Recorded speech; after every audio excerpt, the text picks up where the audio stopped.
This is Rashmi. ഇന്നത്തെ വീഡിയോയിൽ നമുക്ക് ജെസ്സോ എങ്ങനെ ഉണ്ടാക്കണമെന്ന് നോക്കാം. ഞാൻ എൻ്റെ എല്ലാ വീഡിയോസിലും ജെസ്സോ എന്ന് പറയാറുണ്ട്. സോ ഇന്ന് ആ ജെസ്സോ എങ്ങനെ ഉണ്ടാക്കണമെന്ന് നോക്കാം.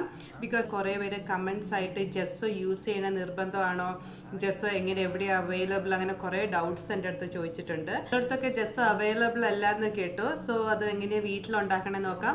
സിമ്പിളായിട്ട് 3 ഇൻഗ്രീഡിയൻസ് മാത്രമേ ഇതിലുള്ളൂ. Plaster of Paris, school glue, any PVA glue നമുക്ക് യൂസ് ചെയ്യാം. PVA ബോണ്ട്, PVA ഗ്ലൂ എന്നൊക്കെ പറയാറുണ്ട്. ഈവൻ ഫെവിക്കോൾ, അതിൻ്റെ ഒറിജിനൽ ഫെവിക്കോൾ ഗ്ലൂ ഉണ്ടല്ലോ, വൈറ്റ് കളർ ആയിട്ടുള്ളത്, അത് യൂസ് ചെയ്യാൻ പറ്റും. പിന്നെ നമ്മുടെ ആക്രിലിക് കളർ തന്നെ യൂസ് ചെയ്യണം. ഭയങ്കര പ്രൊഫഷണൽ കളേഴ്സ് ഒന്നും യൂസ് ചെയ്യണമെന്നില്ല. ഇങ്ങനത്തെ ബോട്ടിൽസിൽ കിട്ടുന്ന ഒരു ആക്രിലിക് കളേഴ്സ്, അത് മാത്രം 3 ഇൻഗ്രീഡിയൻറ്റ് മാത്രമേ ഉള്ളൂ. പ്ലാസ്റ്റർ ഓഫ് പാരീസിൻ്റെ പകരം ചിലർ ബേക്കിംഗ് സോഡ യൂസ് ചെയ്യാറുണ്ട്, ബേക്കിംഗ് പൗഡർ, ഇല്ലെങ്കിൽ talcum powder, baby talcum powder, അങ്ങനത്തെ യൂസ് ചെയ്യാറുണ്ട്. ഞാൻ ഫസ്റ്റ് ട്രൈ ചെയ്തത് തന്നെ പ്ലാസ്റ്റർ ഓഫ് പാരീസിലാണ്. എന്നിട്ട് അത് നല്ലോണം വന്നിട്ടുണ്ട്. ഞാൻ എൻ്റെ അടുത്ത് ബ്ലാക്ക് ജെസ്സോ ഇല്ലാത്തത് കൊണ്ട് ബ്ലാക്ക് ട്രൈ ചെയ്തു, നല്ലോണം വന്നിട്ടുണ്ട്. നമുക്ക് നമ്മുടെ വൈറ്റ് ജെസ്സോ എങ്ങനെ ഉണ്ടാക്കണമെന്ന് നോക്കാം. So let's get started. So gesso ഉണ്ടാക്കാൻ വേണ്ടി ഇങ്ങനത്തെ ഒരു ബോട്ടിൽ എടുക്കാം. ഞാൻ എൻ്റെ ഒരു ജാം ബോട്ടിലാണ് എടുത്തിരിക്കുന്നത്. നല്ല എയർ ടൈറ്റ് കണ്ടെയ്നറാണിത്.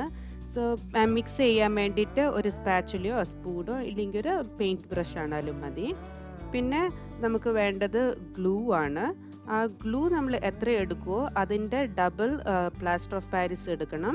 പിന്നെ ഗ്ലൂവിൻ്റെ ഡബിൾ ആക്രിലിക് കളർ എടുക്കണം. ഞാനിവിടെ വൈറ്റ് കളറാണ് എടുത്തിരിക്കുന്നത്. അതാണ് 1:2:2 റേഷ്യോ.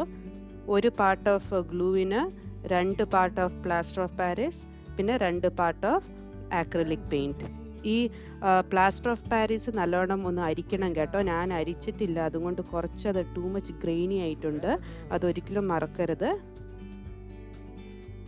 ഇതിന് നല്ലോണം മിക്സ് ചെയ്ത് കൊടുക്കണം. നമ്മുടെ വൈറ്റ് ആക്രിലിക് പെയിൻറ്റും കൂടി ഒന്ന് മിക്സ് ചെയ്ത് കൊടുക്കാം.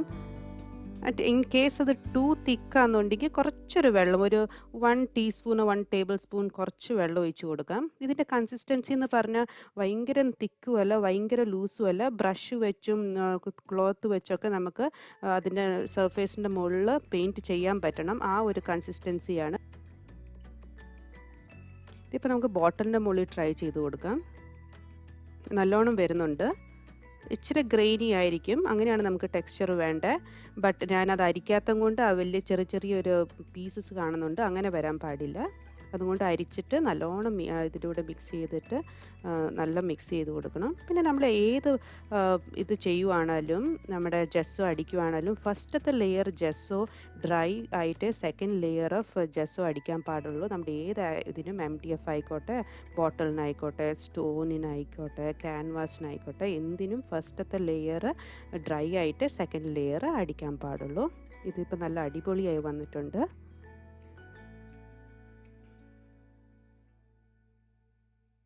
വളരെ എളുപ്പത്തിൽ നമുക്കിന്ന് ജെസ്സോ ഉണ്ടാക്കാൻ പറ്റി. ഒരു കാര്യം ശ്രദ്ധിച്ചാൽ മതി.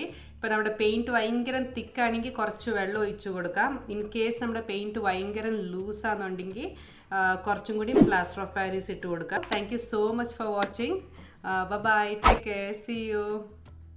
It's so beautiful, you and me.